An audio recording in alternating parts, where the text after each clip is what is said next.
So that's from 5 postures or 5-step fist, Mboku. It's a very internationally recognized Wushu Talu form. So a lot of traditional Kung Fu or Wushu martial artists start with this basic routine. It's fantastic to build up the fundamentals of traditional Chinese martial arts. If form follows function, then what are the function of these 5 steps? We're looking at the application for our 5 postures. So the first move that you see in our system is a bow stance chop to a vertical punch. We can see this in several different applications. You could see in a wrestling aspect or a striking aspect. So let's look at a striking aspect first. I have my partner over here. She's going to kick me actually towards the stomach. Kick towards the stomach, bam, just like that, okay? So I can counter a front kick or a side kick towards my stomach. What I can do to counter that is clear that out of the way and fall through with a punch. That's pretty self-explanatory when you watch it it's in form, but let's look at a wrestling type of aspect. So we're going to be engaged now from a lapel grab or grabbing towards the throat. Over here, what I can do is I can clear this out of the way, control that hand, and follow through with the punch. Okay. Now, because it is close range, usually vertical punches are best for close range. Horizontal punches are best when they're further ranges. So depending on the lineage that you watch, you may see it as a vertical punch or horizontal punch, and you're going to recognize whether that's close range or long range. Okay, let's look at our next technique. We chopped and we punched. We have this time the same exact scenario where they're going to do a lapel grab, but the other leg is forward. So other leg forward is going to do a lapel grab. Usually in this situation, they're forcing me back. What I can do is step forward behind their leg as a bow stance, and I'm going to chop that down towards the ground, working on a throw or takedown. Okay, so one more time, we're going to grab, have that leg forward. I can rest my hand on top of it, make sure they don't escape so I control this. But what I can do also at the same time is bring this hand down and chop that. So I control both hands at the same time, fall through with the punch. Let's look at our next technique. We fall through with a chop, punch, and a kick with a tan toi. So tan toi is a kick and punch. We could always see this as punching towards the throat and kicking towards the groin at the same time. Okay, so seeing that as a striking aspect. But let's look at it as a wrestling aspect. My partner is going to control my arms on the inside with 2 hooks. Over here, they're going to do a back and forth type of motion, just like that, okay? When we do this, the body twists. And in a very aggressive way, grabbing onto someone's sleeve and doing that really snaps them in this situation. Now they take the foot, kick their leg, and take down at the same time. So let's look at that from a different angle. Same exact thing, controlling for the hooks, twisting the body, and then kicking the leg out. Okay? Next, from our tan toi, we land into a bow stance, open hand high block, horse stance punch. Okay.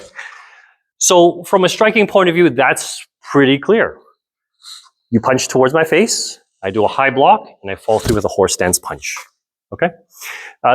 Now, if we want to see that from a wrestling aspect, you're going to move in to transition into a hip toss. Because our next move from horse stance punch is crossing behind and doing this motion, press, press. Or we want to see this more of an application point of view from here, cross stance, and then hip toss. Okay, so we're going to look at that one. So nice and easy.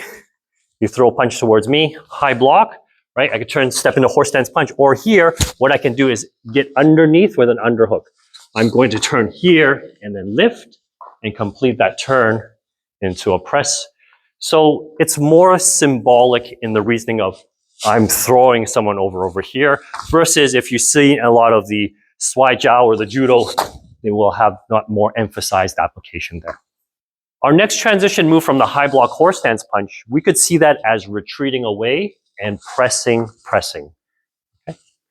So from there, we could see it from me striking, retreating, and pressing against my arm. Or I could be attacking from a grab situation into controlled attack. We're going to learn how to clear these movements. Okay, so from here, horse stance punch. If I step in and throw a punch, she retreats, grabs, and presses the arm. She can hyperextend my arm, destroy it that way. But let's look at it from a grabbing point of view. From here, let's say I grab first and I try to throw an attack. She presses that down. Now she controls my neck there. Let's look at this from controlling the arm grab and the lapel grab at the same time. This hand's going to turn somewhat to like a hook, where you're going to snap that to the ground and punch this forward. And this foot is going to turn to a cross stance. You don't have to sink it as low as what you see in the forms. This is just more of a theatrical type of look. But with your reaps, your hook stance, or what I call cross stance, it doesn't have to be necessarily that low. So let's go try this super slow. Grabbing the arm, controlling one of the limbs, grabbing the neck, and having the foot stepped over here behind mine. So when they turn to a cross stance and hook, snap that down. Over here, I'm going to trip over that foot as my body gets pulled down to the floor. So what's happening here from this linear point of view is your hand is pulling here. So the head is dropping past where their foot is standing. So there's an empty door that they fall through. Okay, so for our next application, we follow through from the sitting cross stance to press and then shoot. Okay. Now, there's a lot of different ways to look at this, and I have my own personal interpretations and point of views of how this is applied. But let's just look at the hands first as separate from the footwork from a grabbing point of view of controlling my wrist. So over here, I have my wrist controlled. Over here, what I want to escape is by turning and crossing, my top hand here is going to pin, break that hold, and finger is going to stab towards the throat or the finger jab towards the eyes. That's how I like to see the hands applied this way. One and then two. Okay. So other forms that you'll see us do is going to do a cross stance first and then shoot. And once again, that depends on the application, whether it's from a striking point of view, wrestling point of view, or if weapons are in your hands. Now, let's look at the legs this time, because we have here lifting into a single stance. We could see this single stance in different ways. One of them could be a check against a roundhouse kick towards the thigh. So if my partner kicks the roundhouse kick towards my thigh, do one more time, I can lift that up and then obviously check that way. So let's look at this now, single stance in terms of a throw or a trip. Okay, so our hands are up. Say if I control the hands this way, we're feeling some resistance. What I can do is take my rear leg or whatever leg I could hook on the outside. I could lift that up and then push that back, and that's going to help with that takedown there. I could also use this not on the outside, but I could go on the inside here, lift that and throw. Okay, so once again, this is more of the idea that I'm throwing someone on this side from our previous applications. This is now I'm going to lift up their leg and push the other opposite directions so that the shoulders are past the center of mass and allows for them to fall easier. Okay, and when I say easier, sometimes these moves are transitional. They're not completing. And because your partner is going to show a level of resistance, they're going to try to recover. And when they do try to recover, you can jump to the next technique. So let's look at it from the other angle. Let's say I control over here. I could work on that reach and then lean forward and push. So once again, I'm lifting the foot and pushing back. I could also do that once again from this position. I go through here. Now I go press. Okay. So we can look at that single stance as a hooking mechanism for trips and throws as well. We have here single stance into drop stance, rising into bow stance. Okay. We can see this as a fireman lift and carry, or we can tangle up the legs for a throw. For the fireman carry, let's just say our hands are up. If for whatever reason she'll throw a hook punch towards me, I'm blocking here. Now you go underneath and lift for the fireman lift there. Okay, so once again, drop stance, you never have to sink as low as the forms. But let's look at it in a different aspect with tangling up the legs. Now, I could sink down here, and I'm going to step behind that leg. This hand over here is going to catch behind that back knee here. So I'm sinking into my drop stance, transitioning to my bow stance, and I'm turning and lifting that way. So that way, they're going to fall over. Very easy to fall, right? Feel that? Okay, so let's go from a different angle there. Here, left leg is forward. Here, I could grab that. I could sink underneath here. See that? My foot is behind this leg.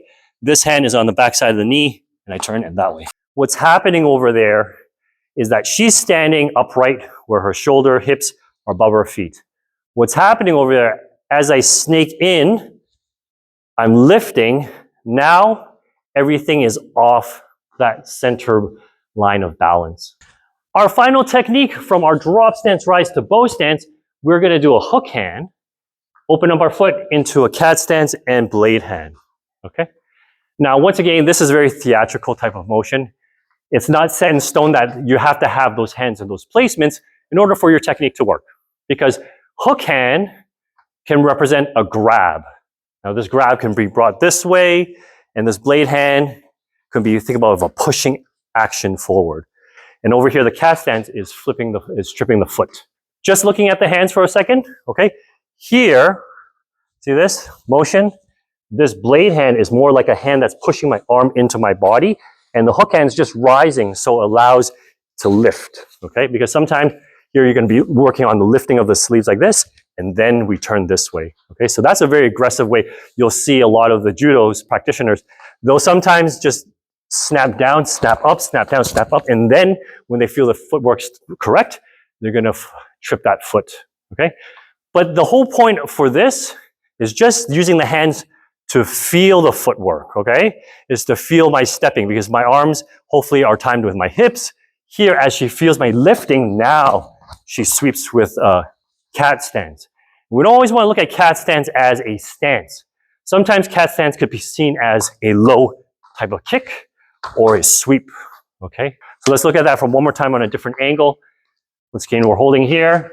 The hands are trying to time my footwork. 1, 2, and then sweep 3. That is over here what our empty stance to hook hand, blade hand. Sometimes you'll see in the forms as well, the hands will be here, hands back out here, or more to the side. Either way, these type of motions there, they mean exactly the same thing. Hope you enjoy these applications on our interpretations of 5 postures.